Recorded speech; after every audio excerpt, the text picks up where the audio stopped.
तो स्टार्ट। राजस्थान में मिट्टियां, मिट्टी तो जानो सारा का सारा मतलब मर्दा, जनापा के बोला मर्दा। ये क्या है सर? मिट्टी है। इसके ऊपर देखो चींटियां भी घूम रही हैं, इसके ऊपर छोटा सा प्यारा सा पौधा भी लगा हुआ है। ये देखो छोटे मोटे कीड़े मकोड़े भी घूम रहे हैं। ये चूहे का आपको बिल भी दिखाई दे रहा है, चूहा थोड़ा सा बाहर दिखाई दे रहा है आपको। इसमें जीवाणु विषाणु कीटाणु सब कुछ दिखाई मिल रहा है। तो ये क्या है सर? ये मिट्टी है, मतलब एक प्रकार का ये फर्श है। आजकल तो चलो अपन हाई टाइलें लगाते हैं, बहुत बढ़िया डिजाइनों की टाइलें फर्श लगाते हैं, लेकिन अगर मैं पहले बात करूं तो हमारा मुख्य रूप से फर्श तो यही है। तो मर्दा जो शब्द है ना, वो लैटिन भाषा के सोलम शब्द से बना है, जिसका अर्थ होता है फर्श, मतलब मर्दा मिट्टियां। ये मिट्टियां शब्द है वो लैटिन भाषा के सोलम शब्द से बना है, जिसका मतलब क्या होता है? फर्श होता है। और हम जो मिट्टियों का अध्ययन करते हैं उसे हम कहते हैं मृदा विज्ञान, मतलब पेडालॉजी। जैसे मान लो कि हमें मिट्टियों का अध्ययन करना है, किस प्रकार की मिट्टी पाई जाती है, इसमें नाइट्रोजन की मात्रा कितनी होती है, भूमि के लिए कितनी उपयोगी है, ये सारी की सारी बातों का हम जो अध्ययन करते हैं वो क्या कहलाता है? मृदा विज्ञान कहलाता है, मतलब पेडालॉजी कहलाता है। ठीक है, तो शुरुआत में मैंने थोड़ी सी दो बातें प्रारंभिक लिखी हैं। मर्दा शब्द लैटिन भाषा के सोलम शब्द से बना है, जिसका अर्थ होता है फर्श। हालांकि ये आज तक कभी भी एग्जाम में पूछा नहीं गया, फिर भी थोड़ा सा ध्यान रखना भी। मान लो सिंपल सा पूछ लेगा भी मर्दा शब्द किस भाषा का शब्द है? लैटिन भाषा के सोलम शब्द से जो शब्द बना उसका नाम है मर्दा, और इसका मतलब होता है सोलम का फर्श। एक प्रकार से मिट्टी क्या है? फर्श है। एक दिन इसी में अपने को मिलना है, तो हम जो भी दिखाई दे रहा है मुख्य रूप से तो मिट्टी का ही फर्श है क्या? तो सोलम शब्द से बना, जिसका अर्थ होता है फर्श। हम जो मिट्टी का अध्ययन करते हैं, मिट्टी की गुणवत्ता की जांच करते हैं, मिट्टियों के बारे में जो भी जानकारी हम उपलब्ध कराते हैं, ये क्या कहलाते हैं? मृदा विज्ञान। अंग्रेजी में बात करें तो पेडालॉजी। नॉर्मल सी दो बातें ध्यान हो जाएंगी। ठीक है सर। अब आता है मृदा का वर्गीकरण। ये बहुत इंपॉर्टेंट है, अगर एग्जामिनर सवाल पूछेगा तो 90% संभावना है आज की क्लास से सवाल आएगा, यहीं से सवाल पूछेगा। हमने मिट्टियों को 3 भागों में बांटा है, 3 भागों में हमने इसका वर्गीकरण किया है। वैज्ञानिक वर्गीकरण, वैज्ञानिक वर्गीकरण मतलब जिसे हम नवीन वर्गीकरण भी कहते हैं, यह नया वर्गीकरण है। वैज्ञानिक के आधार पर मिट्टियों को 5 भागों में बांटा गया है। फिर आएगा भौगोलिक वर्गीकरण, मतलब राजस्थान के क्षेत्र के आधार पर मिट्टियां अलग अलग पाई जाती हैं। और फिर आएगा कृषि विभाग का वर्गीकरण। ये तीनों वर्गीकरण हमें पढ़ने हैं। ठीक है, तो मृदा का वर्गीकरण 3 प्रकार से। वैज्ञानिक वर्गीकरण, इसको हम नवीन वर्गीकरण भी बोलते हैं, बिल्कुल नया वर्गीकरण है। अमेरिका के वैज्ञानिकों ने इस वर्गीकरण को किया है भाई। तो अमेरिका के वैज्ञानिकों ने राजस्थान की मृदा को वैज्ञानिक वर्गीकरण के हिसाब से 5 भागों में बांटा है। ठीक है, वैज्ञानिक वर्गीकरण हो जाएगा, नवीन वर्गीकरण हो जाएगा। इसके बाद में आएगा अपने भौगोलिक वर्गीकरण, मतलब क्षेत्र के आधार पर। अभी मैंने बताया ना कि चूरू बीकानेर में आपको अलग मिट्टी देखने को मिलेगी, जैसलमेर में अलग है, हाड़ौती क्षेत्र में अलग है, पूर्वी मैदानी क्षेत्र में अलग है। तो ये सारा का सारा क्या भौगोलिक वर्गीकरण है। ये लगभग हम यानी कि 10 प्रकार की मिट्टियां पढ़ेंगे। और इसके बाद में कृषि विभाग का वर्गीकरण है, वो 14 प्रकार का है। केवल आपको नाम ध्यान रखने कृषि विभाग के वर्गीकरण में, बाकी ज्यादा इंपॉर्टेंट नहीं है। ओके, ठीक है। तो आज की क्लास में हम वैज्ञानिक वर्गीकरण और भौगोलिक वर्गीकरण को कंप्लीट करते हैं। ज्यादातर एग्जाम में अपने को सवाल है यहीं से देखने को मिलते हैं। अमेरिका के वैज्ञानिक थे, उनके आधार पर हमारे राजस्थान की मिट्टियों को 5 भागों में बांटा गया है। ठीक है, ये अपन थोड़ा सा देख लेते हैं। सबसे पहले हम जिसकी बात करेंगे उसका नाम है वैज्ञानिक वर्गीकरण या नवीन वर्गीकरण। इसको हम क्या बोलते हैं? नवीन मतलब है नया वर्गीकरण। पिछली बार राजस्थान पुलिस में सवाल पूछा भी गया है। अमेरिका के वैज्ञानिकों ने राजस्थान की मिट्टियों को कितने भागों में बांटा है, नवीन वर्गीकरण के आधार पर राजस्थान की मिट्टियों को कितने भागों में बांट सकते हैं, या सिंपल सा पूछ लेता है वैज्ञानिक वर्गीकरण के आधार पर राजस्थान की मिट्टियों को कितने भागों में बांट सकते हैं। ओके, तो विज्ञान अमेरिका के वैज्ञानिकों के आधार पर राजस्थान की मिट्टियों को 5 भागों में बांटा गया है। किताब में तुम्हारे सामने बहुत ही प्यारा सा मानचित्र दे रखा है। इसी प्रकार से सेम टू सेम फोटो है जो मैंने किताब से सीधी सीधी उठाई है। एंटीसोल्स मतलब ये पश्चिमी क्षेत्र में पाई जाती है, याद करने की जरूरत ही नहीं है, सिंपल सा क्वेश्चन आएगा एंटीसोल्स मृदा राजस्थान के किस भाग में पाई जाती है, बस इतना ही पूछेगा। तो आप अगर मैप ध्यान है ना, मैं पहले दिन से यही कह रहा हूं कि ज्यादा से ज्यादा राजस्थान के मैप भरो, राजस्थान की पूरी ज्योग्राफी मैप के ऊपर चलेगी। अगर तुम्हें पता है कि हाँ सर ये जो क्षेत्र है ये पूरा का पूरा एंटीसोल्स मृदा में आ जाएगा, इसमें जो बीज लेंगे ना वो सारे के सारे एंटीसोल्स मृदा वाले हैं। नीचे आ जाएगा एरिडीसोल्स, इधर आ जाएगा एल्फिसोल्स, ये आ जाएगा इंसेप्टिसोल्स, ये आ जाएगा वर्टिसोल्स। बताओ, केवल आपको 5 नाम याद करने। वर्टिसोल्स सर हाड़ौती वाला क्षेत्र, सर एल्फिसोल्स सर ये तो पूर्वी मैदानी क्षेत्र है और ये अपने भरतपुर, धौलपुर, कुरली, सोईमाधोपुर वाला। सर एरिडिसोल्स ये तो सर अर्धशुष्क वाला क्षेत्र है, अपने चूरू, सीकर, झुंझुनू, नागौर वाला। ठीक है। इंसेप्टिसोल्स ये सर सिरोही, उदयपुर, राजसमंद वाला क्षेत्र है। और एंटीसोल्स ये सर राजस्थान का पश्चिमी क्षेत्र है। ठीक है, ओके। ठीक है, कॉपी पेस्ट मत करो रे भाई, जो भी बात हो फोन कर लेना ना। मैं हमेशा कहता हूँ कॉपी पेस्ट मत किया करो क्लास के अंदर, बाकी कर लेंगे अपन, बातों का सेशन अलग से रख लेंगे, कोई दिक्कत नहीं है। ये समझ में आ गया क्या? बस यही है, एंटीसोल्स है, एरिडिसोल्स है, इंसेप्टिसोल है, एल्फिसोल है, वर्टिसोल है। बस ये अगर आपको राजस्थान का मैप ध्यान में है ना तो सारे के सारे तुम आराम से बता दोगे। सबसे पहले मैं बताऊंगा एंटीसोल्स मृदा किधर पाई जाती है। सर राजस्थान के पश्चिमी भाग में जो भी जिले आते हैं उसमें पाई जाती है और सबसे ज्यादा फैली हुई है, क्योंकि यहीं पर सबसे बड़े जिले हैं, जैसलमेर है, बाड़मेर है, बीकानेर है। तो ये जो मृदा है ना एंटीसोल्स मृदा, ये सर्वाधिक क्षेत्र में फैली हुई मृदा है। इसके 2 उप मृदाकण भी हैं, सोमेंट्स और फ्लुवेंट्स। बस इतनी बातें हैं, बाकी इसमें ज्यादा कुछ ध्यान नहीं रखना। आ जाओ भी। तो ये आपके सामने जो मृदा दिखाई दे रही, इसका क्या नाम है? एंटीसोल्स मृदा। राजस्थान के पश्चिम भाग में जो भी जिले हैं उनमें पाई जाती है। समझ जाओगे पश्चिम भाग में यहाँ पर कौन कौन से जिले हैं सर? हाँ सर, जैसलमेर, बाड़मेर, बीकानेर, हम कर देंगे क्या। सर्वाधिक क्षेत्र में फैली हुई मृदा है, मतलब सबसे ज्यादा भाग में ये मृदा फैली हुई है। इसके 2 उप मृदाकण भी हैं, सोमेंट्स और फ्लुवेंट्स। याद रह जाए तो अच्छी बात है, नहीं याद रहे तो कोई बात नहीं। बाकी ये जो मृदा की उपकण है ना, ये आरपीएससी पूछ सकती है भाई। बाकी छोटे मोटे एग्जाम में तो नहीं आएंगे, बाकी आरपीएससी यहां से क्वेश्चन पूछ सकती है। सिंपल सा क्वेश्चन पूछेगी, एंटीसोल्स मृदा के उपकण कौन से हैं? मतलब इसी मृदा के उपकण हैं भाई, जिनका नाम है सोमेंट्स और फ्लुवेंट्स। थोड़ा बहुत ध्यान रख लेना, कभी अगर अच्छे एग्जाम में क्वेश्चन पूछ लिया तो बढ़िया बात है। बस इतनी बात है एंटीसोल्स मृदा की। कुछ ध्यान नहीं रखना, राजस्थान के पश्चिम भाग में जो भी जिले आते हैं उनमें पाई जाती है। सबसे ज्यादा क्षेत्र में फैली हुई मृदा है, क्योंकि तुमको पता चल जाएगा सर बड़े बड़े जिले तो पश्चिमी भाग के अंदर ही हैं। और इसके 2 उप मृदाकण हैं, जिनका नाम है सोमेंट्स और फ्लुवेंट्स। अगली मृदा उसका नाम है एरिडिसोल्स, ये अर्धशुष्क जलवायु प्रदेशों में पाई जाती है। दूसरी जो मृदा उसका नाम है एरिडिसोल्स मृदा। ये आपके सामने जो फोटो दिखाई दे रही है ना किताब के अंदर, ये क्या है? एरिडिसोल्स मृदा है, अर्धशुष्क जलवायु प्रदेशों में पाई जाती है। मुझे बताओ कि इसमें कौन कौन से जिले आ सकते हैं? सर जोधपुर आ जाएगा, पाली आ जाएगा, जालोर आ जाएगा, नागौर आ जाएगा, डिडवाना, कुचामन आ जाएगा और शेखावाटी वाला क्षेत्र, मतलब सर चूरू, सीकर, झुंझुनू। अर्धशुष्क जिले जोधपुर, पाली, जालोर, नागौर, डिडवाना, कुचामन, चूरू, सीकर, झुंझुनू। नॉर्मल सी बात है। हाँ सर, इसमें कौन कौन से जिले आते हैं? अगर तुम्हें पता है कि सर इस क्षेत्र में कौन से जिले आते हैं तो रट्टा मारने की जरूरत ही नहीं है, अपने आप ही याद होगे। बस इसका भी मृदा उपकण है, उसका नाम है ओर्थिड। ये अपने को ध्यान रखना, ये एग्जाम में क्वेश्चन पूछा गया है। सिंपल सा क्वेश्चन आया था कि एरिडिसोल्स मृदा का उपकण क्या है, जिसका नाम है ओर्थिड। और ओर्थिड के अंदर भी कैम्बो ओर्थिड आते हैं, कैल्सी ओर्थिड आते हैं, सेलो ओर्थिड से ये राजस्थान में पाए जाते हैं। मतलब इसके खूब सारे मृदा उपकण हैं। तो अगर मैं बात करूं एरिडिसोल्स मृदा का उपकण कौन सा है? ओर्थिड। और इसके अंदर भी खूब सारे आगे उपकण हैं, जिसमें राजस्थान में 3 पाए जाते हैं। नाम ध्यान रखना है, कैम्बोर्थिड्स, कैल्सियोर्थिड्स और सेलोर्थिड्स। ये वैज्ञानिक वर्गीकरण है, तो सारी की सारी वैज्ञानिक भाषा है। एग्जाम में सिंपल सा क्वेश्चन आता है, कैल्सियोर्थिड्स किस मृदा का उपकण है? एरिडिसोल्स का, क्योंकि सारा का सारा वैज्ञानिक वर्गीकरण किया गया है। ओके, यही मैंने लिख रखा है। जिले कौन से आएंगे सर? जोधपुर है, पाली, जालोर, नागौर, डिडवाना, कुचामन, चूरू, सीकर, झुंझुनू। सारा का सारा शेखावाटी वाला क्षेत्र है। इसका मृदा उपकरण कौन सा? ओर्थिड है भाई। मतलब एरिडिसोल्स मृदा है जिसका हमने वैज्ञानिक वर्गीकरण कर रखा है। ठीक है, तो इसका मृदा उपकरण ओर्थिड है, जिसके अंतर्गत कैम्पोर्थिड, कैल्सियोर्थिड और सेलोर्थिड राजस्थान के अंदर पाए जाते हैं। कर लोगे ध्यान में? हाँ, ओके ठीक है। चलो आगे, 2 मृदा कंप्लीट हो गई है। बताओ यहां तक अगर किसी की कोई बात नहीं समझ में आई तो आराम से पूछ सकता है। कुछ नहीं है, एंटीसोल्स मृदा राजस्थान के पश्चिमी भाग में पाई जाती है, सर्वाधिक जिलों में विस्तृत है। बस एरिडिसोल्स मृदा अर्धशुष्क जलवायु प्रदेशों में पाई जाती है। इसका अपने को मृदा उपकरण भी ध्यान रखना, ओर्थिड। इसी के अंदर कैम्बोर्थिड, कैल्सियोर्थिड और सेलोर्थिड राजस्थान में पाए जाते हैं। ठीक है सर, 2 अपन ने कंप्लीट कर ली है। तीसरी कौन सी बताओ?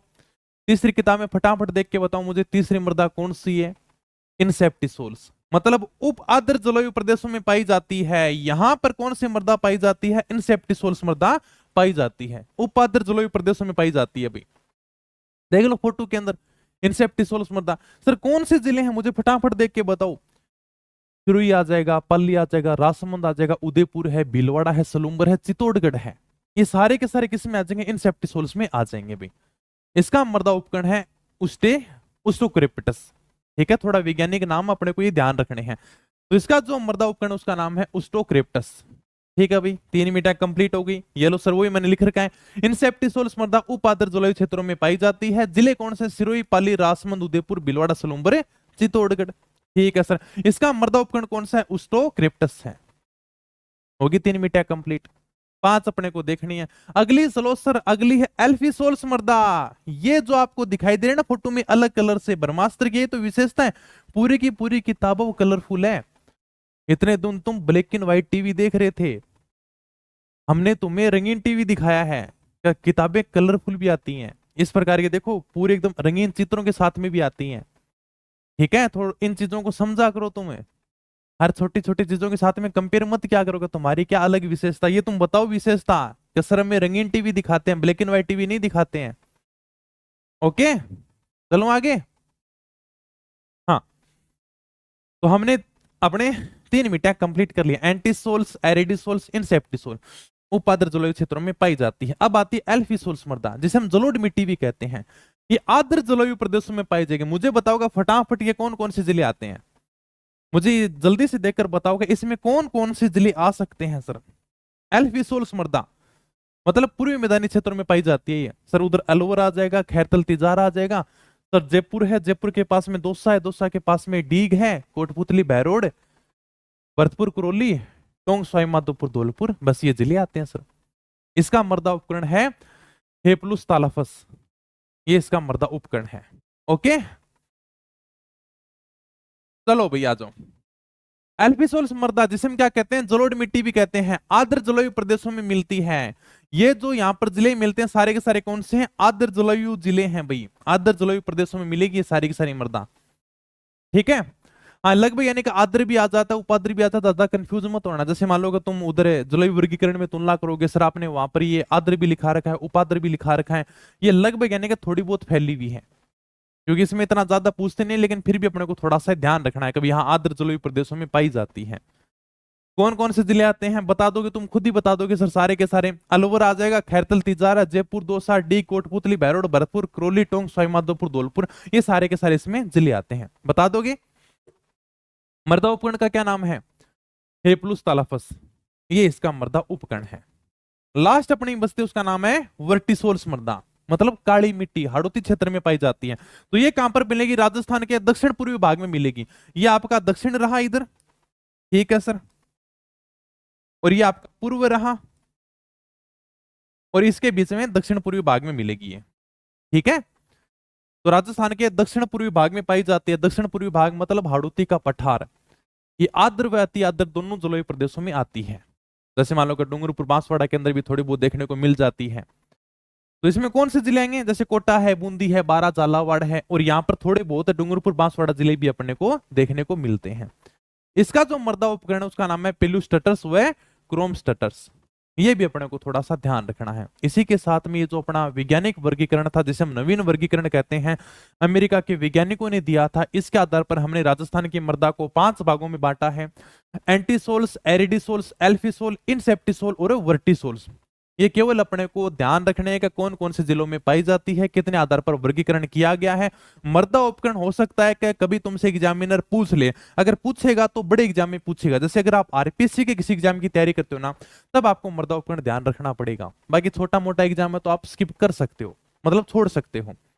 ओके, तो ये वही वर्टिसोल्स मृदा है जिसे हम क्या कहते हैं? काली मिट्टी कहते हैं। इतने अपने को ध्यान रखना है। तो ये अपना क्या था? वैज्ञानिक वर्गीकरण था, इसे हम नवीन वर्गीकरण भी कहते हैं। चलो बताओ, यहां तक कंप्लीट है। अब मैं बात करता हूं भौगोलिक वर्गीकरण की। भौगोलिक वर्गीकरण मतलब हमारे क्षेत्र में अलग अलग मिट्टी पाई जाती है। अगर आप इन जिलों में घूमने जाओगे तो यहां पर आपको समान बालुई मिट्टी देखने को मिलेगी। मतलब लगभग 2/3 भाग के ऊपर बलुई मिट्टी पाई जाती है। अगर आप इस क्षेत्र में जाओगे तो आपको लवणीय मिट्टी देखने को मिलेगी, मतलब लवण होंगे मिट्टी के अंदर, खारापन होगा। यहां पर आपको लाल पीली मिट्टी देखने को मिलेगी, यहां पर लाल लोमी मिट्टी देखने को मिलेगी। ये कई बार एग्जाम में पूछी गई है, हर दूसरे तीसरे एग्जाम में रिपीट होती है, लाल लोमी मिट्टी कहां पर पाई जाती है। यहां पर आपको पूरी की पूरी पीली भूरी मिट्टी देखने को मिलेगी, यहां पर पूरी जलोढ़ मिट्टी देखने को मिलेगी, ठीक है, और यहां पर आपको काली मिट्टी दिखाई मिलेगी। ये हमने भौगोलिक वर्गीकरण किया है, और इसके हम लगभग यानी का 10 प्रकार पढ़ेंगे। तो सबसे पहले हम कौन सी करें? हाँ, तो सबसे पहले हम किसकी बात कर रहे हैं? भौगोलिक वर्गीकरण की, ठीक है। तो भौगोलिक वर्गीकरण में सबसे पहले हम पढ़ेंगे रेतीली बालुई मिट्टी, जिसे हम क्या कहते हैं? मरुस्थलीय मृदा भी कहते हैं। ओके, चलो आगे। अरे तुम पढ़ाई कर लिया करो रे, ये चलते रहेंगे, ये बहुत लंबा चलेगा, तुम टेंशन मत लो, आराम से तुम पढ़ाई कर लो। नरेंद्र को डिस्काउंट दे दो फिर पढ़ा लेना। अरे नरेंद्र तू फोन कर लेना, अरे तेरा वैसे ही कोर्स करवा देंगे।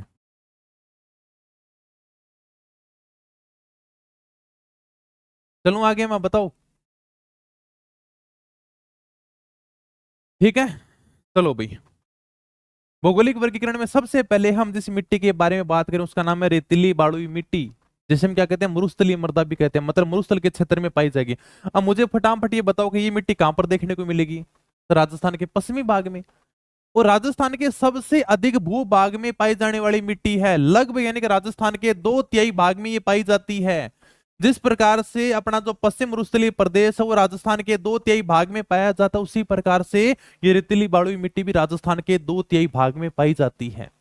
सबसे अधिक भूभाग में पाई जाती है। ये किधर मिलेगी सर? थार के मरुस्थल में मिलेगी। सर इसका निर्माण कैसे हुआ? थार मरुस्थल में चलो मिलती है, निर्माण कैसे हुआ? थार मरुस्थल में हमने पढ़ा था ग्रेनाइट है, बलुआ पत्थर है, वो पाए जाते हैं, तो उनके टूटने से बलुई मिट्टी का निर्माण हुआ है। थार मरुस्थल में हमने पढ़ा था ना, बाड़मेर जालोर में ग्रेनाइट की चट्टानें पाई जाती हैं, तो वहां पर जो ग्रेनाइट है, बलुआ पत्थर मतलब बलुई मिट्टी जैसे पत्थर, तो वो जब टूटे ना तब यानी कि बलुई मिट्टी का निर्माण हुआ था। ठीक है, अब मैं सारी बातें तुम्हें आराम से एक एक चीज बताता हूं।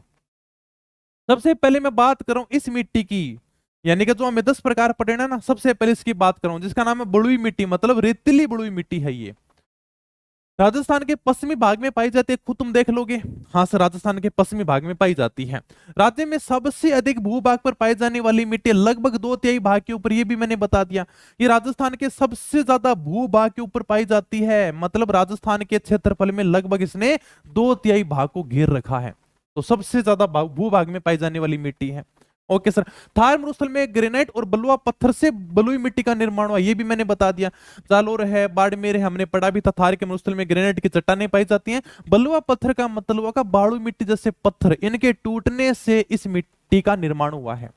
आगे देखा, इसमें पीएच मान अधिक व जैविक पदार्थों की कमी पाई जाती है। अगर किसी की किताब में लाइन नहीं लिखी है तो लिख लेना भाई, मुझे पता है क्या नहीं लिख रही होगी, तो अभी मैं ये लाइन तुम्हें एक्स्ट्रा ऐड करवा रहा हूं। इसमें पीएच मान अधिक व जैविक पदार्थों की कमी पाई जाती है, ठीक है। ये फटाफट ये लाइन लिख लेना का, इसमें पीएच मान अधिक होता है, जैविक पदार्थों की कमी पाई जाती है। लिख लोगे ना फटाफट, फिर मैं इस बात को समझाता हूं। पीएच मान अधिक मतलब रेतीली बालुई मिट्टी के अंदर पीएच मान अधिक होता है। जिस मिट्टी में पीएच का मान अधिक होगा उस मिट्टी में फास्फोरस, जस्ता, लोहा, मैग्नीज जैसे पोषक तत्व कम होते हैं। समझे? मतलब मिट्टी में क्षारीयता अधिक होती है, और जिस मिट्टी में पीएच मान अधिक होगा उसके पौधे कमजोर हो जाते हैं। अगर मिट्टी का पीएच मान 7 है तो मिट्टी उदासीन है, 7 से कम है तो अम्लीय, 7 से ज्यादा तो क्षारीय है। मैंने क्या कहा कि इसमें पीएच मान अधिक होता है। अगर किसी मिट्टी में पीएच मान अधिक है तो मतलब मिट्टी क्षारीय है, और जहां पर मिट्टी क्षारीयता होते है वहां पर पौधे कमजोर होते हैं। मतलब इस क्षेत्र में आपको ज्यादा वनस्पति नहीं देखने को मिलेगी, क्योंकि इसकी मिट्टी ऐसी है। आप जैसे मान लो आम का पौधा ले जा दोगे, मरुस्थल में नहीं उगेगा। सदाबहार वनस्पति लगा दो, नहीं उगेगी, गर्मी इतनी पड़ती है, मिट्टी इस प्रकार की है। तो अगर मिट्टी में क्षारीयता अधिक है, क्षारीयता अधिक कैसे सर? पीएच का मान अधिक है, तो अगर मिट्टी में पीएच का मान अधिक है तो इसकी क्षारीयता अधिक है, और ये ज्यादा वनस्पति नहीं उगा पाएगी। जैविक पदार्थों की कमी पाई जाती है, जैविक पदार्थों की कमी पाई जाती है। पीएच का मान अधिक होता है, जैविक पदार्थों की कमी पाई जाती है। ये बात लिख लेना तुम, अगर किताब में ऐड नहीं है ना तो अभी बता रहा हूं मैं तुम्हें, इस बात को ऐड कर लेना, ठीक है। और अब मुझे लगता है कि मुझे एक दो बातें ना क्लास में अलग से लिखानी पड़ेंगी, ताकि कॉपी पेस्ट वालों क्या कि पूरा कॉपी पेस्ट नहीं कर पाएंगे ना, कुछ लाइनें अब क्या करें तो हटानी पड़ेंगी।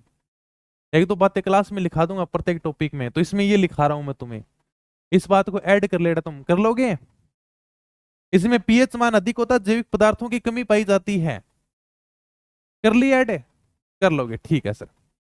हाँ पीएच मान तो मैंने बता दिया, पीएच मान अधिक का मतलब मिट्टी क्षारीय है, ज्यादा वनस्पति नहीं होगी। फिर जैविक पदार्थों की कमी पाई जाती है, जैविक पदार्थ मतलब प्रकृति के द्वारा हमें जो पदार्थ मिलते हैं ना, उनके द्वारा खेती बढ़िया होती है।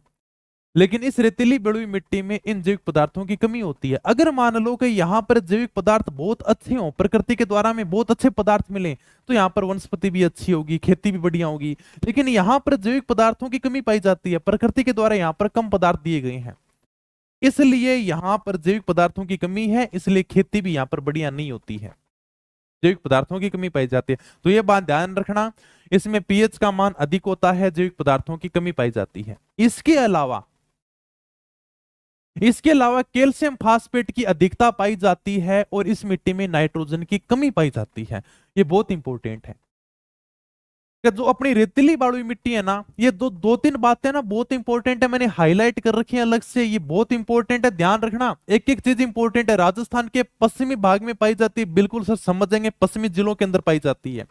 राज्य में सबसे अधिक भूभाग के ऊपर पाई जाने वाली मिट्टी लगभग यानी कि 2/3 भाग के ऊपर पाई जाती है। खुद तुम फोटो देख लो, यानी कि ये देखो इतना क्षेत्र इसने कवर कर रखा है, राजस्थान के लगभग 2/3 भाग में पाई जाती है। थार मरुस्थल में ग्रेनाइट और बलुआ पत्थर से इस मिट्टी का निर्माण हुआ है, यह भी हमने पढ़ लिया। पीएच मान अधिक, जिस मिट्टी में पीएच मान अधिक होगा मतलब है मिट्टी क्षारीय होगी, ज्यादा वनस्पति नहीं उगा पाएगी, और इसमें प्रकृति के द्वारा जो जैविक पदार्थ होते हैं उसके अंदर कमी पाई जाती है। अगली जो बात है ना कि उसमें कैल्शियम फास्फेट की अधिकता होती है और नाइट्रोजन की कमी होती है, ये बात भी बहुत इंपॉर्टेंट है कि अपनी जो रेतीली बालुई मिट्टी है इसमें नाइट्रोजन की कमी पाई जाती है, और जिस मिट्टी में नाइट्रोजन की कमी होती है वो मिट्टी कभी भी उपजाऊ नहीं होती है। जब हम फसल बोते हैं तो मिट्टी का उपजाऊपन बढ़ाने के लिए नाइट्रोजन का छिड़काव करते हैं। आपने सुना भी होगा यार कि मतलब उर्वरक डालते हैं, नाइट्रोजन का छिड़काव करते हैं, क्यों करते हैं? मिट्टी का उपजाऊपन बढ़ाने के लिए। मतलब जहां पर भी नाइट्रोजन की कमी होगी वह मिट्टी उपजाऊ नहीं होगी। लेकिन अभी आगे विवाद उठेगा इसी बात को लेकर, जलोढ़ मिट्टी में इसी बात को लेकर विवाद उठेगा। अभी मैं ये बात कर रहा हूं और थोड़ी देर बाद में जब मैं जलोढ़ मिट्टी पढ़ाऊंगा ना, तब ये बात फिर उठ कर आएगी। जलोढ़ मिट्टी में नाइट्रोजन की कमी होगी और वो मिट्टी सबसे ज्यादा उपजाऊ है, उसके बारे में भी चर्चा करेंगे। काटा नहीं? नहीं, क्यों? पहली तारीख करेंगे। हालांकि जहां पर मिट्टी में नाइट्रोजन की कमी होती है वह मिट्टी उपजाऊ नहीं होती है। और अभी आगे देखो यही बात मैं फिर दोबारा से भी कहूंगा, ये आप ध्यान रखना, मतलब मिट्टी में नाइट्रोजन की कमी है तो यह मिट्टी उपजाऊ नहीं है। रख लो कि ध्यान में, कैल्शियम और फास्फेट किसमें अधिकता पाई जाती है? नाइट्रोजन की कमी पाई जाती है। मोटे कण वाली मिट्टी है जो पहले नदियों के द्वारा लाई गई थी, अब ये अनुपजाऊ हो चुकी है। हमने भौतिक प्रदेश में भी पढ़ा था, ये हमारा जो पश्चिम मरुस्थलीय प्रदेश है ना, यहां पर पहले कभी समुद्र हुआ करता था, और समुद्र था तो मतलब नॉर्मल सी बात है कि सर यहाँ पर पहले कभी नदियां भी बहा करती थी। भाई नदियां अपना पानी कहां पर लेकर जाएंगे? समुद्र में लेकर जाएंगे। तो यहां पर पहले समुद्र हुआ करता था तो पहले यहां पर नदियां भी बहा करती थी, इसलिए यह मिट्टी नदियों द्वारा लाई गई थी। पुराने समय में यह मिट्टी नदियों द्वारा लाई गई थी। नदियां अगर अपने साथ में मिट्टी को लेकर चलती हैं तो वह मिट्टी होती है उपजाऊ। लेकिन नदियों द्वारा तो पुराने समय में लाई गई थी, अब तो नदियां नहीं है ना, अब सर नदियां नहीं है, इसलिए अब ये मिट्टी क्या हो चुकी है? अनउपजाऊ हो चुकी है भाई। अब ये मिट्टी उपजाऊ नहीं है। पहले मिट्टी उपजाऊ थी जब यहां पर समुद्र हुआ करता था, जब यहां पर नदियां बहा करती थी, लेकिन अब यहां पर नदियां नहीं है। नदियां नहीं तो अब मिट्टी क्या हो चुकी है? अनउपजाऊ हो चुकी है। और इसमें लवणता अधिक है, यह बात भी ध्यान रखना। लवणता अधिक का मतलब क्या है कि इस मिट्टी में खारापन अधिक है। आप जैसलमेर बाड़मेर घूमने के लिए जाना, यहाँ की मिट्टी उठाना और खा के देख लेना, आपको नमक की जरूरत ही नहीं पड़ेगी। आपको लगेगा यार कि बिल्कुल खारी खारी मिट्टी है, एकदम नमक जैसी मिट्टी है। इसमें क्या लवणता अधिक है, लवण की मात्रा अधिक है, इसलिए यहाँ पर खारी झिल्ली बनती है।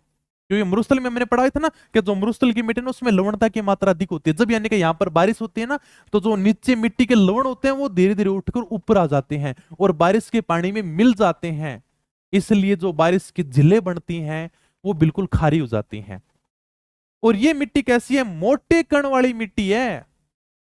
मतलब ये जो धरती है ना जैसलमेर बाड़मेर वाली, यहाँ की जो मिट्टी मिलेगी इसके मोटे मोटे कण मिलेंगे, छोटे छोटे कण नहीं है, इस प्रकार के मोटे मोटे कण देखने को मिलेंगे। ये भाई साहब धरती पूरी यानी कि जल की प्यासी है। मोटे मोटे कण है, जैसे ही बारिश होती है ना सारा का सारा पानी सोख लेती है। धरती प्यासी है ये बारिश की, तो मोटे कण वाली मिट्टी है, नदियों द्वारा लाई गई थी, लेकिन अब क्या है अनुपजाऊ है और इसमें लवणता की मात्रा अधिक होती है। ये मिट्टी पवनों के द्वारा विस्थापित होती है। अगली विशेषता इस मिट्टी का, यह मिट्टी पवनों के द्वारा विस्थापित होती है। ये जो अपन मैं मिट्टियां पढ़ाऊंगा इसमें 3-4 मिट्टियां आपको ध्यान रखना है, ज्यादा ध्यान नहीं रखना। 3-4 मिट्टियों की अच्छी विशेषता, जैसे जलोढ़ मिट्टी है, काली मिट्टी है, रेतीली बालुई मिट्टी है, इनकी बढ़िया विशेषता, यहाँ से एग्जामिनर बढ़िया सवाल पूछता है। अगली बात है कि यह मिट्टी पवनों के द्वारा विस्थापित होती है। पवनों के द्वारा विस्थापित तुम खुद ही बता दोगे। पवनों के द्वारा कहने का मतलब है कि यह मिट्टी एक स्थान से उठकर दूसरे स्थान के ऊपर जाती रहती है, जिसे हम क्या कहते हैं, मरुस्थलीकरण, मरुस्थल का प्रसार। ये हमने कहां पर पढ़ा था सर? आपने भौतिक प्रदेशों में पढ़ाया था मरुस्थलीकरण। हमने पढ़ा था मरुस्थलीकरण क्या होता है, रेगिस्तान का महाराज, मतलब रेगिस्तान का आगे बढ़ना। तो इस मरुस्थलीकरण में कौन सी मिट्टी पाई जाती है, इस मरुस्थल में कौन सी मिट्टी पाई जाती है, सर रेतीली बालुई मिट्टी। और ये बालुई मिट्टी पवनों के द्वारा विस्थापित होती रहती है। पवनों का मतलब है कि हवा के द्वारा, हवा के द्वारा यह मिट्टी एक स्थान से दूसरे स्थान पर आगे बढ़ती रहती है। बस यही तो बात है। जैसे मान लो कि मिट्टी यहां पर है तो उड़कर आगे चली जाएगी, फिर यहां पर है उड़कर आगे चली जाएगी, मतलब हवा के द्वारा यह मिट्टी आगे बढ़ती रहती है, हवा के द्वारा यह मिट्टी आगे चलती रहती है। आगे देखो, मिट्टी के कण मोटे होते हैं, ये तो मैंने बता ही दिया, मोटे कण वाली मिट्टी है। मतलब मिट्टी के कण मोटे होते हैं, इसलिए जल धारण मतलब नमी की क्षमता कम होती है, ये भी ध्यान रखना। ये जो हमारे मरुस्थल की मिट्टी है, तो रेतीली बालुई मिट्टी है, इसके कण होते हैं मोटे, और इसमें जल धारण मतलब नमी की क्षमता कम होती है। नमी की क्षमता मतलब अभी मैंने बताया कि जैसलमेर बाड़मेर बीकानेर की जो धरती है ना, वहां पर इस प्रकार की रेतीली बालुई मिट्टी पाई जाती है, वहां पर बारिश होती नहीं है। मतलब ये जो मिट्टी ना बारिश की बहुत प्यासी है भाई, इसको बारिश की बहुत जरूरत है। मान लो कि गलती से यहां पर बारिश होगी ना, मान लो कि गलती हो गई, भगवान से मतलब 3-4 दिन ही गलती होती है, क्योंकि जैसलमेर में तो बारिश पूरे साल में 4-5 दिन ही करता है।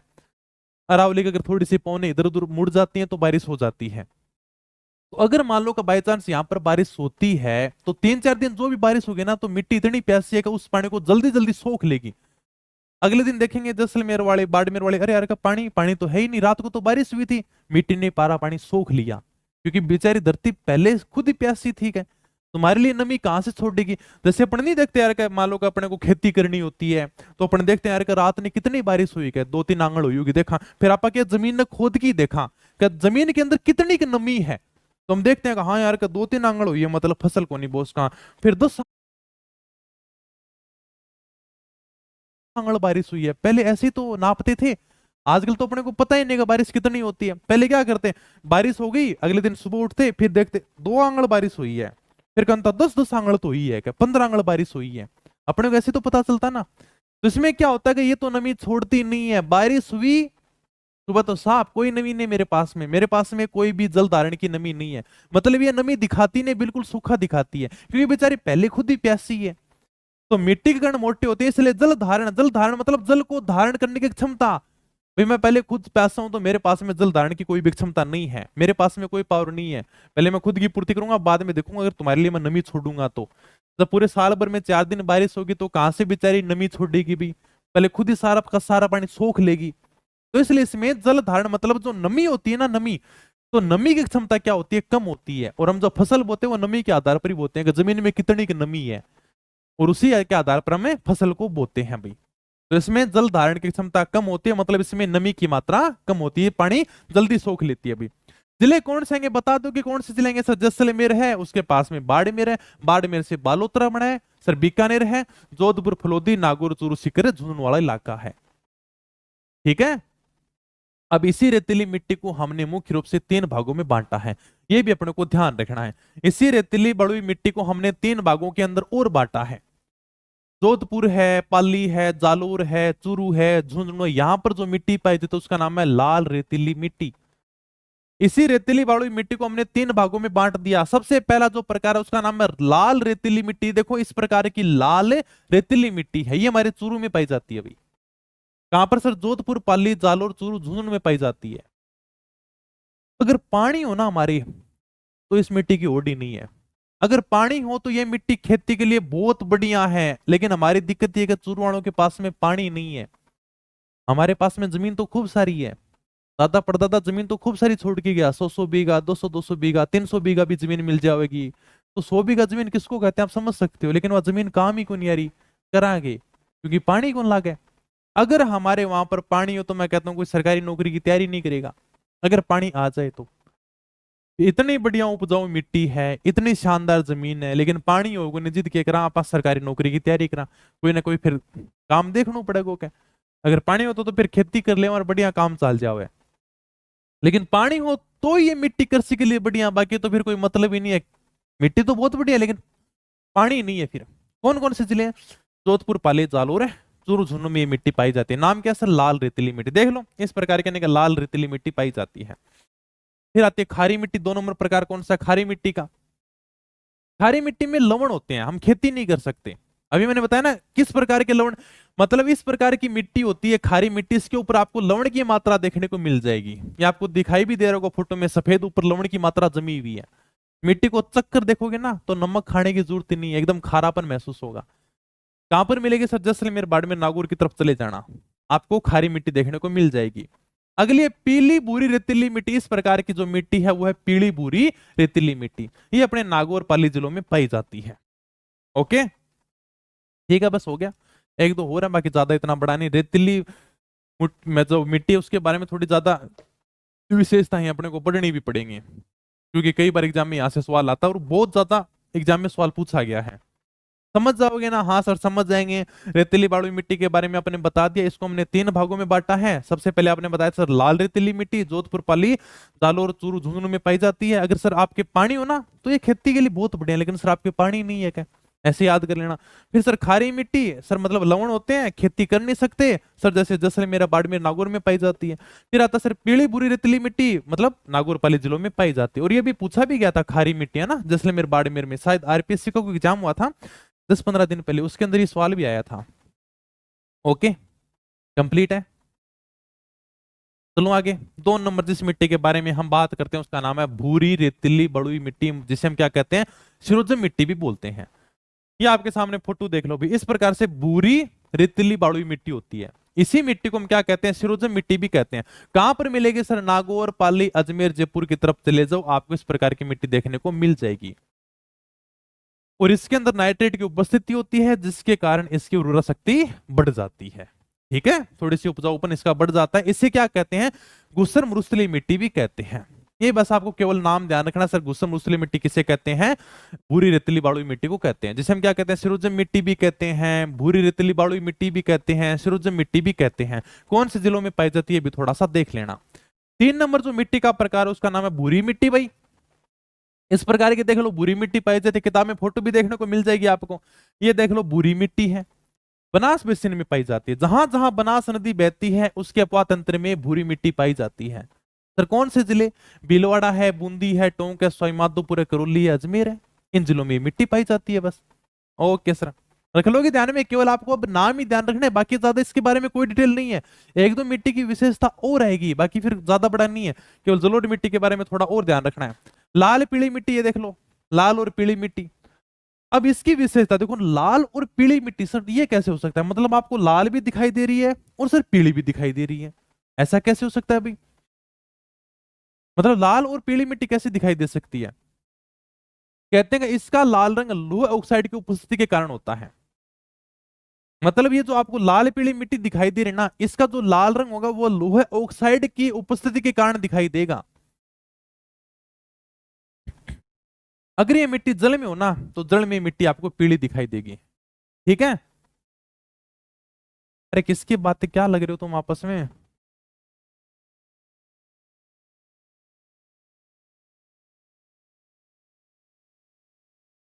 भूगोल की किताब देखी, उसमें पूरा सिलेबस कौन सा नहीं मिला, सारे टॉपिक दे तो रखे हैं, क्या बातें लगे हो तुम, पता नहीं। चलो आगे।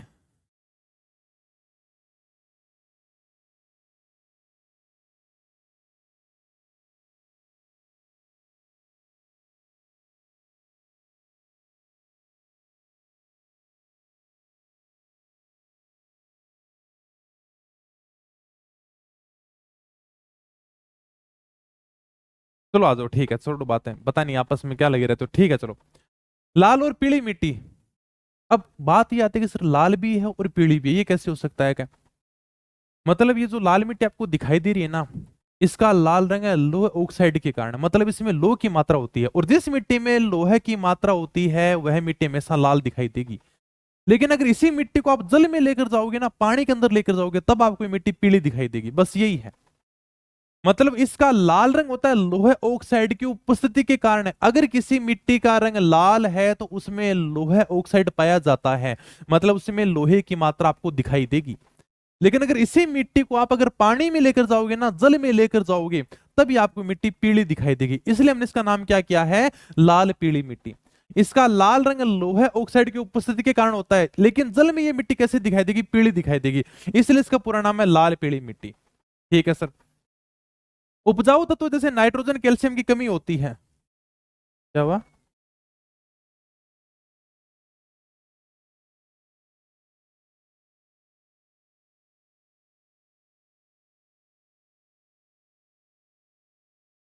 हाँ, इसका लाल रंग कैसे होता है, लोक साइड की उपस्थिति के कारण होता है, लेकिन जल में कैसे दिखाई देगी, पीली दिखाई देगी। Okay sir. उपजाऊ तत्व जैसे नाइट्रोजन कैल्शियम की क्या होती है, इसमें कमी होती है। ओके। अच्छा, मेरे लिए कह रहे थे, मुझे पता ही नहीं कितने चलाए दिखाई दे रहे, अरे कहीं,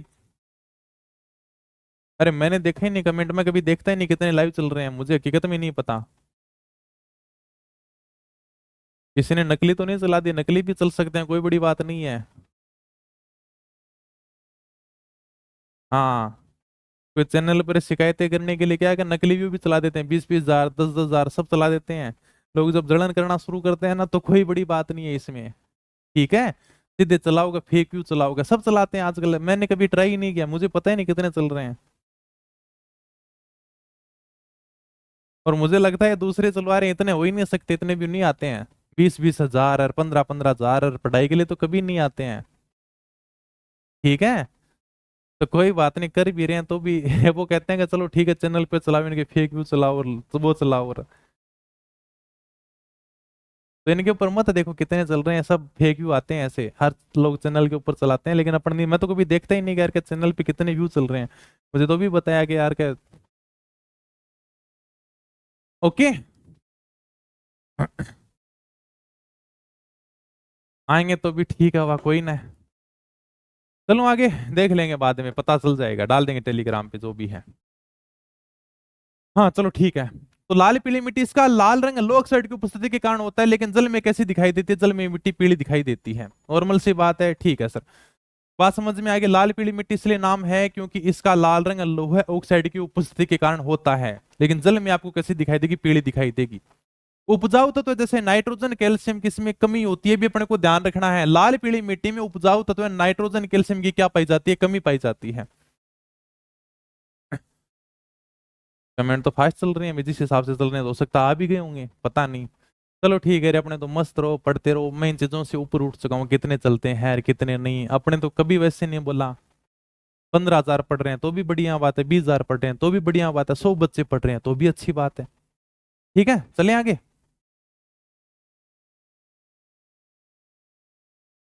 अच्छा, ओरिजिनल है, चमचे भी आ रहे हैं क्या, चलो ठीक है रे, वाह। ठीक है, ये बात होगी। तो लाल पीली मिट्टी सर, लो ऑक्साइड की उपस्थिति के कारण इसका रंग लाल होता है, लेकिन जल में कैसी दिखाई देगी, आपको पीली दिखाई देगी। उपजाऊ तत्व है जैसे इसमें नाइट्रोजन और कैल्शियम की कमी होती है, मतलब इस लाल पीली मिट्टी में नाइट्रोजन और कैल्शियम की क्या पाई जाती है, कमी पाई जाती है। और जिस मिट्टी में नाइट्रोजन की कमी पाई जाती है, मतलब हम कह सकते हैं वह मिट्टी ज्यादा बढ़िया नहीं होती खेती के लिए। इसका निर्माण कैसे हुआ, ग्रेनाइट है, नीस है, सिस्ट है, इन चट्टानों के टूटने से लाल पीली मिट्टी का निर्माण हुआ है। मूंगफली, कपास और मक्का के लिए यह मिट्टी सबसे बढ़िया है, मतलब यह मिट्टी मूंगफली, कपास और मक्का के लिए उपयुक्त मिट्टी है, मतलब सबसे बढ़िया मिट्टी है। कहां पर पाई जाएगी, सवाईमाधोपुर, सिरोही, भीलवाड़ा है, अजमेर है, इन जिलों के अंदर पाई जाती है। ठीक है, रख लोगे ध्यान में। Okay sir. तो निर्माण ग्रेनाइट, नीस और शिस्ट चट्टानों के टूटने से हुआ है। मूंगफली, कपास, मक्का के लिए सबसे बढ़िया मिट्टी है। कहां पर मिलेगी, सवाईमाधोपुर, सिरोही, भीलवाड़ा, अजमेर में मिलेगी आपको। ठीक है सर, 4 मिट्टियां हमने कंप्लीट कर ली हैं। लाल मिट्टी इसलिए कहते हैं क्योंकि इसका जो लाल रंग है वो लोहे ऑक्साइड के कारण होता है, मतलब जिस मिट्टी में लोहे की मात्रा पाई जाती है उसका हमेशा आपको लाल रंग दिखाई देगा। पीली इसलिए कहते हैं क्योंकि जब इस मिट्टी को जल में लेकर जाते हैं तो ये आपको पीली दिखाई देगी। अब जो मिट्टी आती है वो बहुत इंपॉर्टेंट है, कई बार एग्जाम में पूछी गई, जिसका नाम है जलोढ़ मिट्टी, दोमट मिट्टी या कछारी मिट्टी। ये कई बार एग्जाम में पूछी गई है। जलोढ़ मिट्टी, दोमट मिट्टी, कछारी मिट्टी। मिट्टी का रंग कैसा है? लाल व भूरा है। सबसे ज्यादा उपजाऊ मिट्टी है, नदियों द्वारा बहाकर लाई गई मिट्टी। अब देखो मैं एक बात बताऊंगा, इस मिट्टी का रंग कैसा है? मिट्टी का रंग लाल व भूरा है। ये बहुत इंपॉर्टेंट मिट्टी है, कई बार एग्जाम में पूछा गया है।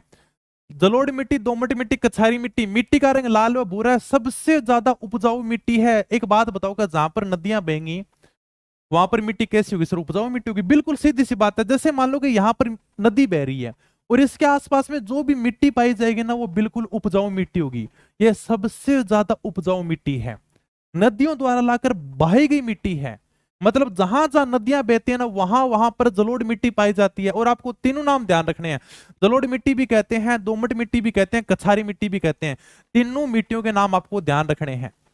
मिट्टियों का रंग मैंने बता दिया किस प्रकार का सर? लाल व भूरा है। लाल व भूरे रंग की आपको दिखाई देगी। ठीक है सर, ओके। नदियों द्वारा बहाकर लाई गई मिट्टी, इसमें गेहूं, सरसों, कपास व तंबाकू की खेती करते हैं। इस मिट्टी में कौन सी खेती करते हैं? गेहूं है, सरसों है, कपास है, तंबाकू है, इनकी खेती करते हैं। चूना, पोटास, फास्फोरस व लोहा तत्वों की अधिकता होती है, नाइट्रोजन की कमी होती है। अब आ जाओ बात के ऊपर। अगली जो बात बताऊंगा ना ये बहुत इंपॉर्टेंट है, तुम्हारे लिए बहुत जरूरी है जानना, बहुत इंपॉर्टेंट है। जलोढ़ मिट्टी कर्मचारी चयन बोर्ड की फेवरेट मिट्टी है, यहां से हर दूसरे तीसरे एग्जाम में सवाल आता है। जलोढ़ मिट्टी कहते हैं, दोमट मिट्टी कहते हैं, कछारी मिट्टी कहते हैं। मिट्टी का रंग कैसा है? लाल व भूरा है, मतलब आपको लाल व भूरे रंग की दिखाई देगी। एक बात मैंने तुम अभी बताई थी कि मिट्टी का रंग लाल कैसा दिखाई देगा? जब उसमें लोहे की मात्रा अधिक होगी। अभी देख लो, लाल व पीली मिट्टी, इस मिट्टी का लाल रंग क्यों था? क्योंकि इसमें लोहे ऑक्साइड की अधिकता थी, लोहे ऑक्साइड की उपस्थिति थी। अगर किसी मिट्टी में लोहे ऑक्साइड की उपस्थिति होगी तो वह मिट्टी लाल दिखाई देगी, लेकिन यही मिट्टी जल में पीली दिखाई दे रही है। ये देख लो, इस मिट्टी का रंग लाल व भूरा है। अगर इस मिट्टी का रंग लाल है तो इसमें लोहे की मात्रा मिलेगी। सही बात है। चलो कहां पर है सर? ये देखो, इसमें लोहे तत्व की अधिकता होती है, इसमें लोहे तत्व की अधिकता है, इसलिए इस मिट्टी का रंग लाल है और जड़ में आपको थोड़ी भूरे रंग की दिखाई देती है। इसलिए मिट्टी का रंग कैसा है? लाल व भूरा है। उपजाऊ मिट्टी, उपजाऊ तो अपने आप ही होनी है। अगर नदियां अपने साथ में मिट्टी बहाकर ला रही हैं तो वह मिट्टी अपने आप ही उपजाऊ है।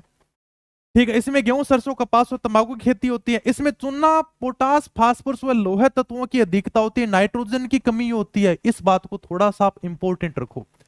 अभी ये जो है ना, पिछली बार कर्मचारी चयन बोर्ड ने 3-4 बार लगातार इस सवाल को रिपीट किया है। मैं क्या कह रहा हूं कि इसमें नाइट्रोजन की कमी पाई जाती है। शुरुआत में मैंने क्या बताया था तुम्हें, यहां पर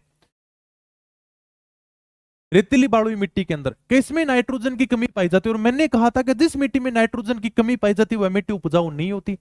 ठीक है, आपने बताया नाइट्रोजन की कमी पाई जाती है, आपने बिल्कुल सही बात बताई है। अभी आप ये कह रहे हो कि जलोढ़ मिट्टी में नाइट्रोजन की कमी पाई जाती है और फिर आप कह रहे हो कि सबसे ज्यादा उपजाऊ मिट्टी है। ऐसा कैसे हो सकता है? अभी आप कह रहे हो कि जिस मिट्टी में नाइट्रोजन की कमी पाई जाएगी वह मिट्टी उपजाऊ नहीं होगी, और आप कह रहे हो कि यह मिट्टी सबसे ज्यादा उपजाऊ है। ये कैसे हो सकता है? ये अपना थोड़ा सा मतलब संदेह कैसे पैदा हुआ? देखो, बहुत सारी किताबों में यह बताया गया है कि जलोढ़ मिट्टी में नाइट्रोजन की अधिकता होती है। अगर हम सामाजिक विज्ञान कक्षा 9 की बात करें तो उसमें दे रखा है कि जलोढ़ मिट्टी में चूना, फास्फोरस, पोटास पर्याप्त मात्रा में पाए जाते हैं। हरिमोहन सक्सेना की राजस्थान भूगोल की जो नई किताब है ना, उसमें भी दे रखा कि जलोढ़ मिट्टी में नाइट्रोजन की कमी बताई गई है। मतलब नाइट्रोजन की कमी बता रहे हैं, प्रमाणिक किताबें नाइट्रोजन की कमी बता रहे हैं, और इस बात को लेकर टकराव भी है। कुछ किताबें कहते हैं कि नाइट्रोजन की अधिकता होती है, कुछ कहते हैं कि नाइट्रोजन की कमी पाई जाती है। अब कर्मचारी चयन बोर्ड ने इस संदेह को दूर कर दिया। उन्होंने लगातार 4-5 एग्जाम कराए और हर बार इस सवाल को रिपीट किया कि नाइट्रोजन की कमी पाई जाती है, नाइट्रोजन की अधिकता पाई जाती है, और उन्होंने लास्ट में इसका सही उत्तर माना कि जलोढ़ मिट्टी में नाइट्रोजन की कमी होती है। इसलिए अब हमें एग्जामिनर के हिसाब से चलना पड़ेगा, क्योंकि एग्जामिनर जो उत्तर सही मानेगा, हालांकि हर बार प्रमाणिक चीजें अपन चलते हैं प्रमाणिक चीजों के हिसाब से, लेकिन कभी कभी हमें एग्जामिनर के हिसाब से भी चलना पड़ता है। और इस बात को लेकर टकराव भी, अगर पिछली क्लास से देखोगे ना तो उसके अंदर मैंने भी पढ़ा था इसमें नाइट्रोजन की अधिकता होती है, लेकिन अब की बार जब एग्जाम लिया ना 3-4 बार, वो भी कर्मचारी चयन बोर्ड ने, तो बार बार में ये कहा गया था इसमें नाइट्रोजन की कमी पाई जाती है। ओके, ठीक है। तो राजस्थान के पूर्वी मैदानी भागों के अंदर ये पाई जाएगी। कहां पर मिलेगी सर? राजस्थान के पूर्वी मैदानी भागों में पाई जाएगी। तो अभी जो तुम्हारा संदेह है ना वो बिल्कुल दूर हो जाना चाहिए। क्यों दूर होगा सर? नाइट्रोजन की कमी है, फिर भी सबसे ज्यादा उपजाऊ है, ऐसा क्यों? क्योंकि एग्जामिनर ने इसका सही उत्तर मानना है और 3-4 बार इसका लगातार एग्जाम करा के सेम इसी सवाल को रिपीट किया गया है। बार बार में सीटी में किया गया था, पशु परीक्षण में किया गया था, सीटी 10+2 में किया गया था, सेम टू सेम ये सवाल बार बार में रिपीट हुआ था। राजस्थान के पूर्वी मैदानी भागों के अंदर मिलती है। तो ये कौन सा, मतलब ये देख लो ये है आपकी जलोढ़ मिट्टी है, दोमट मिट्टी, कछोरी मिट्टी है।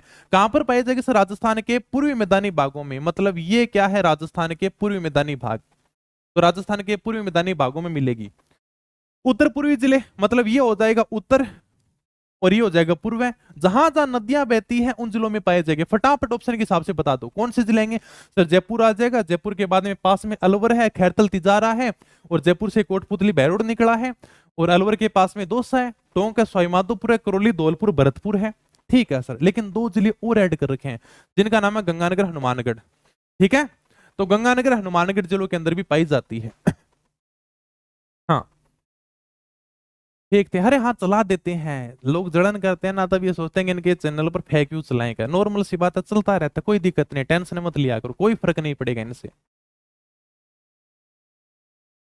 अरे अच्छी बात है, मेरे लिए तो बहुत बढ़िया बात है, चलाओ तुम।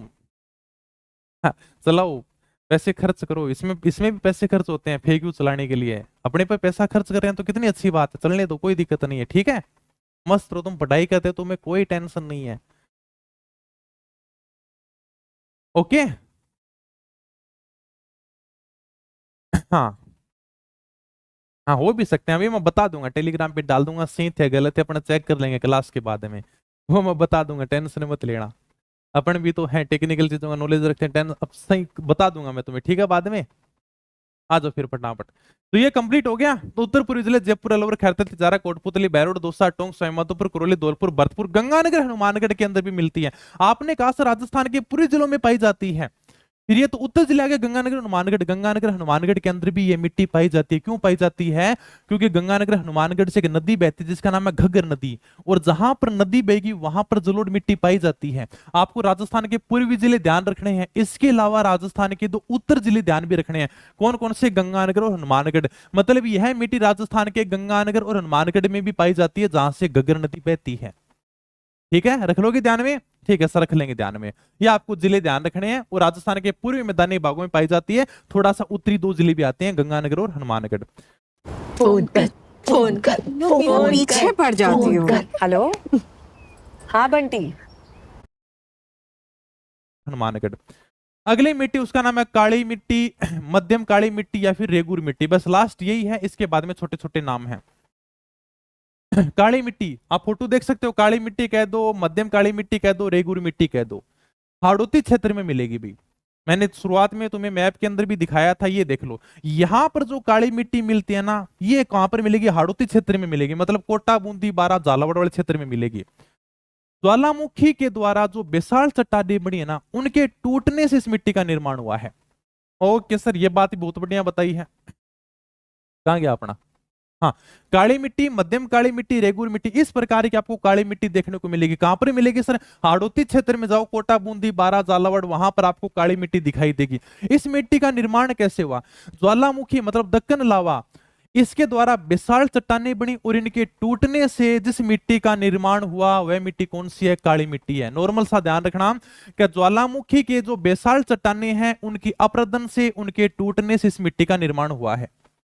कपास, कपास है, चावल है, गन्ना है, इसके लिए सबसे ज्यादा उपयोगी है।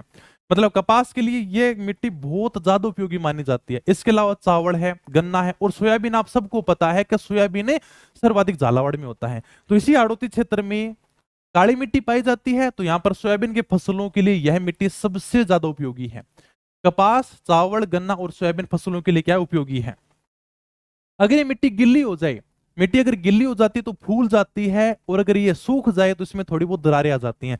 इसलिए हम इसे क्या कहते हैं, सौतेज जुताई वाली मिट्टी कहते हैं। बहुत इंपॉर्टेंट है, थोड़ा सा ध्यान रखना, ठीक है।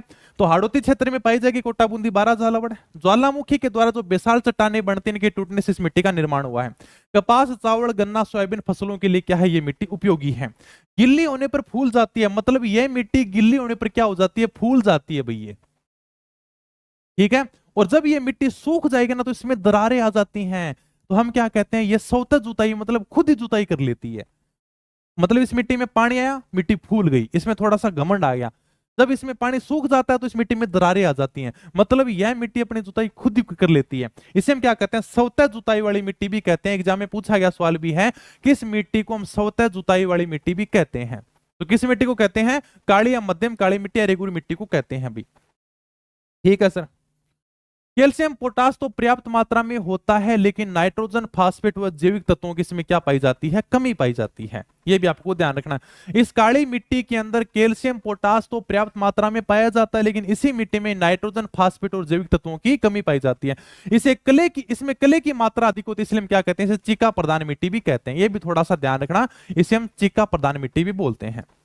ओके, ठीक है। इसमें कले की मात्रा अधिक होती है, अतः यह क्या है, चिका प्रधान मिट्टी है भाई, ठीक है सर। बस हो गया कंप्लीट। अब केवल आपको नाम ध्यान रखने हैं। लाल काली मिट्टी कहां पर पाई जाएगी, इस प्रकार से लाल भी होगी और थोड़ी बहुत काली भी होगी, मतलब चित्तौड़गढ़ है, भीलवाड़ा है, उदयपुर, डूंगरपुर, बांसवाड़ा में ये पाई जाती है। अगली कौन से, लवणीय मृदा, इसे उस्सर है, कलर है, रेह है, अल्काइन मृदा भी कहते हैं। कहां पर पाई जाएगी सर, बाड़मेर जालोर में पाई जाएगी। ये आपकी लवणीय मृदा रही, बाड़मेर जालोर में पाई जाती है। उस्सर, कलर, रेह, अल्काइन मृदा इसको कहते हैं। इस प्रकार से वही लवणीय मृदा है, मतलब लवण की मात्रा होती है ना, इसको अलग से नाम दिया लवणीय मृदा। अगली अपने जो मृदा उसका नाम है पर्वतीय मृदा, जिसे हम क्या कहते हैं, लिथोसोल्स मिट्टी भी कहते हैं। मतलब जहां पर अरावली पर्वतमाला पाई जाती है, जहां पर पर्वत पाए जाते हैं ना, वहां पर इस प्रकार की मिट्टी पाई जाती है। तो अपने तो पर्वत अरावली पर्वतमाला ही है, तो जहां पर अरावली पर्वतमाला पाई जाती है वहां पर पर्वतीय या फिर लिथोसोल्स मिट्टी पाई जाती है। 10 नंबर है जो अंतिम मिट्टी है, इसका नाम है लाल लोमी मिट्टी या फिर लेटेराइट मिट्टी। बहुत इंपॉर्टेंट है, कई बार एग्जाम में पूछा गया है। लाल लोमी मिट्टी या फिर लेटेराइट मिट्टी ये कहां पर मिलेगी सर, दक्षिणी